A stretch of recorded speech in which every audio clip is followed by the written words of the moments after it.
Voilà, dans cette dernière vidéo sur les révisions du chapitre fonction de référence, nous allons reprendre un petit peu les savoirs importants que nous avons rencontrés dans ce chapitre. Alors, premièrement, quelles sont les fonctions de référence qui n'ont pas de fonction réciproque? Eh bien, vous avez les fonctions valeur absolue de x et x au carré. Pourquoi? Parce que vous avez parfois une droite horizontale qui va couper deux fois le graphique, c'est-à-dire que pour une même image, pour une même valeur de y, vous pouvez avoir deux antécédents. Auquel cas, connaissant y, vous ne saurez pas dire quel était le x de départ. Une fonction réciproque, c'est une fonction qui nous permet de faire le chemin inverse, c'est-à-dire que prenez une fonction, finalement c'est quoi une fonction? Prenons la fonction x carré, c'est souvent celle-ci qu'on prend en exemple. Si vous mettez en entrée 2, vous allez obtenir 4. Maintenant, si on vous dit qu'on avait 4 en entrée, ben on veut déterminer une fonction qui va vous permettre de retrouver le 2 ici, vous voyez. Alors en général, la variable c'est x, vous avez y ici. En connaissant le y égale 4, quelle était la valeur de x? Eh bien, on aurait tendance à dire racine carrée de x, la fonction racine carrée de x, effectivement, je retrouve le 2. Le problème, c'est que si je mets moins 2 en entrée dans cette même fonction x carré, je vais aussi obtenir 4. Et donc, a priori, je pourrais avoir comme antécédent non pas 2, mais moins 2. Donc je ne sais pas retrouver la valeur de l'antécédent, donc la valeur de l'entrée. Et quand on ne sait pas retrouver exactement la valeur de l'entrée, eh on n'a pas de fonction réciproque. Quand il y a deux possibilités, il n'y a pas de fonction réciproque. Ici, on trace le graphique d'ailleurs de la réciproque, je l'ai déjà vu plusieurs fois. On obtient un graphique qui ressemble à ça. Le graphe réciproque de la fonction x carré ressemble à ça. Et ça n'est pas le graphe d'une fonction, puisque quand on a... Alors là, cette fois, si vous voulez, quand on raisonne au niveau de la fonction ici, on va appeler ça x et ça y, on ne change pas le nom des axes. Donc ça veut dire que quand x égale 4, je vais pouvoir obtenir comme y soit 2, soit moins 2, puisque pour cette fonction-là, on a le point 2, 4 et le point moins 2, 4 qui appartiennent tous les deux au graphe de petit f. Et donc ici, on a les points 4, 2 et 4, moins 2 qui appartiennent au graphe réciproque. Et à partir de là, pour l'entrée égale à 4, je ne sais pas quelle valeur donner à mon y, 2 ou moins 2. Ce qu'on fait en général, c'est qu'on supprime la partie du bas ici, ce qui revient à supprimer la partie ici du graphe, et on obtient ici cette fois que la fonction racine carrée de x a une réciproque. La fonction racine carrée de x a une réciproque, c'est la fonction x carré, mais attention, uniquement avec un domaine de définition qui est réduit aux valeurs de la variable positive. D'accord? Donc c'est plus vraiment la fonction de référence qui est la fonction réciproque. C'est pas la fonction carrée qui est la réciproque de racine carrée de x. C'est la fonction carrée, mais réduite avec un domaine de définition qui n'est pas grand R, mais qui est R+. Donc ça c'est très important. De même, la fonction valeur absolue, vous auriez le graphe de sa réciproque qui est ainsi, et ce n'est pas le graphe d'une fonction. Donc ces deux fonctions n'ont pas de réciproque. Ensuite, quelles sont les fonctions de référence dont le domaine de définition n'est pas R? Là, ça aussi c'est très important, on ne peut pas diviser par 0, donc si on a ici la variable au dénominateur, il faut faire attention, elle ne peut pas prendre n'importe quelle valeur, cette variable. Si elle prend la valeur x égale 0, j'ai un problème. Donc l'ensemble de définition de la fonction petit f, c'est grand R privé de 0. De même, la fonction racine carrée de x, comme on peut le voir ici, la fonction racine carrée de x n'est définie que pour des x positifs. D'accord? Donc, on ne peut pas, tout simplement, si on a un x négatif, il n'y a aucun nombre qui, au carré, donnera ce nombre négatif. Donc je ne peux pas avoir de nombre ici qui soit négatif. Ça voudrait dire que je peux avoir des carrés négatifs, ce qui n'est pas possible.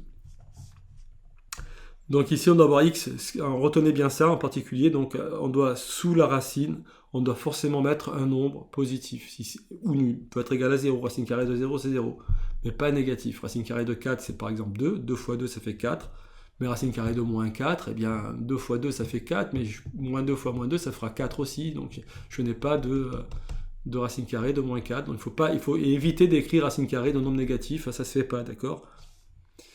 Voilà, et alors là, le domaine, c'est un intervalle de 0 à plus l'infini, c'est l'ensemble des x supérieur ou égal à 0. Donc ça, c'est important à bien retenir. Quelles sont les fonctions de référence qui ont un point d'inflexion? C'est la fonction x au cube et racine cubique de x. Vous voyez que là, ici, vous avez une concavité vers le bas. Et puis là, vous passez à une concavité vers le haut. Et le point d'inflexion est ici. C'est à cet endroit-là que la concavité change de sens. Vous voyez, là, la fonction... voilà, je n'incite pas trop là sur ces notions-là. On les verra de façon plus précise en 5e quand on va étudier les dérivées. Et ici, il y a aussi le point d'inflexion qui est là, vous l'avez ici, de même façon. Alors, remarquez bien que la fonction x au cube est plutôt aplatie aux environs de l'origine du repère, alors que la fonction racine cubique, comme on permute les axes, puisque c'est la fonction réciproque, cette fois-ci, elle est plutôt verticale, vous voyez. Donc, retenez bien cette propriété quand même ici. Et effectivement, le changement de concavité, mais ça, c'est... Voilà, on verra ça plus en détail l'année prochaine. Donc, je n'insiste pas trop sur ces notions-là ici. Par quelle symétrie passe-t-on du graphe d'une fonction au graphe de sa réciproque? Eh bien, par la symétrie orthogonale d'axe y égale x. On permute les x et les y, donc y devient x et x devient y. Cette symétrie permute les coordonnées des points, c'est-à-dire que si vous avez le point 2, 8 qui appartient à la fonction x au cube, le point 8, 2 appartiendra à la fonction racine cubique, au graphe de la fonction racine cubique. L'axe des x devient l'axe des y, l'axe des y devient l'axe des x. Retenez bien ça, donc... quand on passe d'une fonction à sa réciproque. Alors là aussi maintenant, ça c'est un petit peu de vocabulaire, c'est pas toujours évident, dans les livres c'est pas forcément bien expliqué, enfin je dirais que les professeurs et les livres ont tendance à compliquer quelque chose qui est en fait relativement simple, pour dire les choses plus gentiment. Donc si on multiplie les abscisses des points d'un graphe par 1 sur b, si on multiplie les abscisses des points par 1 sur b, on dit qu'on a effectué un étirement, multiplié étirement, les abscisses horizontales de 1 sur b. On a multiplié les abscisses par 1 sur b. Il n'y a rien de bien compliqué. Un étirement, c'est qu'on multiplie. Un étirement, donc c'est une transformation graphique. Et quand on effectue un étirement, c'est qu'on a multiplié les coordonnées. Alors ici, horizontales, donc c'est les abscisses que nous avons multipliées. On les a multipliées par quoi? Par 1 sur b. Voilà, rien de compliqué. Donc un point de coordonnées xy sur le graphe de départ devient un point de coordonnées x divisé par b, y sur le graphe d'arrivée. On a multiplié les x par 1 sur b, ce qui revient à les diviser par b, on est d'accord.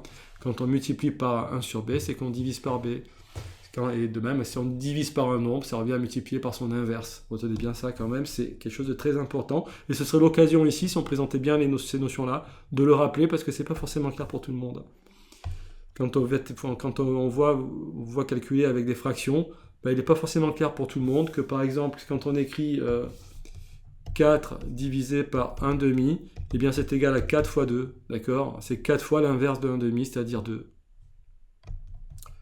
Et quand on écrit 4 divisé par 2, c'est 4 fois 1 demi.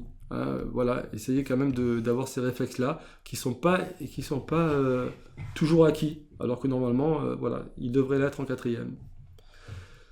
Ensuite, si on multiplie les abscisses d'un point d'un graphe par 1 sur b, donc on fait la même chose. Donc on peut dire, comme je viens de le dire, qu'on multiplie les abscisses par 1 sur b, mais on pourrait très bien dire qu'on divise par b. Et si on dit qu'on divise par b, la notion de diviser, si on divise les abscisses, on dit qu'on fait une compression horizontale de b. Une compression, ça veut dire qu'on divise. Alors, la seule différence, c'est qu'on écrit b au lieu de 1 sur b et qu'on remplace étirement par compression. D'accord? Un étirement de 1 sur b, c'est une compression de b. Si on multiplie par 1 sur b, ça revient à diviser par b, tout simplement. Voilà, rien de bien compliqué dans tout ça, à condition d'être clair dans les définitions des termes que l'on utilise. Toute la difficulté, là, c'est bien définir les termes que l'on utilise. Ensuite, ici, complète le tableau ci-dessous. On considère que A est différent de 0 et B différent de 0. Ce sont les caractéristiques des étirements. Évidemment, si vous avez un étirement qui consiste à multiplier une des coordonnées par 0, là, vous détruisez votre graphique en quelque sorte. Alors, vous avez 4 opérations algébriques, 4 transformations graphiques associées. On peut agir soit sur l'image, soit sur la variable. Et à chaque fois, donc si on fait une addition... Là, si on additionne au niveau de l'expression ou au niveau des coordonnées un nombre, on dit qu'on fait des translations. Et si on multiplie, on fait des étirements au niveau graphique, d'accord? Si on multiplie les coordonnées, on fait des étirements. Si on additionne quelque chose aux coordonnées, on fait des translations. C'est aussi simple que ça. Voilà, donc là, vous additionnez quelque chose à l'image, donc vous agissez sur l'image. Et graphiquement, vous agissez évidemment sur les ordonnées, puisque l'image est représenté sur l'axe des Y.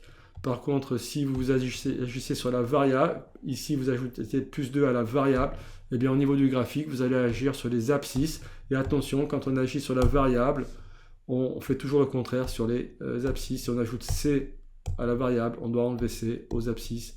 Et si on multiplie par B la variable, on doit diviser par B les abscisses. Une fois que vous avez compris ça, ben vous allez un peu partout. Hein. C'est ce que je rappelle dans les phrases qui sont ici. Vous avez le permis de conduire pour travailler, faire tous les exercices avec les transformations. Alors, juste une précision également, une symétrie orthogonale d'axe des abscisses. Symétrie orthogonale d'axe des abscisses, vous voyez, vous gardez la même abscisse et vous remplacez le y par moins y, donc ça revient à faire une multiplication par moins 1 des y, d'accord? Donc c'est un étirement vertical de moins 1. Ça va? Ça, voilà, tout simplement. Et au niveau de l'expression, donc vous agissez verticalement, donc sur l'image, et vous la multipliez par moins 1. Et la nouvelle fonction g de x, c'est moins f de x. Donc si vous avez un graphique et que vous appliquez là une symétrie orthogonale d'axe des abscisses pour obtenir un deuxième graphique, ce deuxième graphique sera le graphique d'une fonction qu'on peut appeler petit g et qui peut s'exprimer de cette façon-là, en fonction de la fonction de petit f, à partir de petit f. Une symétrie orthogonale d'axe des ordonnées, cette fois, d'axe des y. Si vous faites une symétrie orthogonale autour de l'axe des y, c'est le x que vous allez multiplier par moins 1, d'accord? Vous avez un point xy ici, vous allez avoir un point moins xy de l'autre côté. Vous avez le même y, vous conservez le y, mais vous prenez l'opposé au niveau des abscisses. Et bien cette fois, on multiplie les abscisses par moins 1.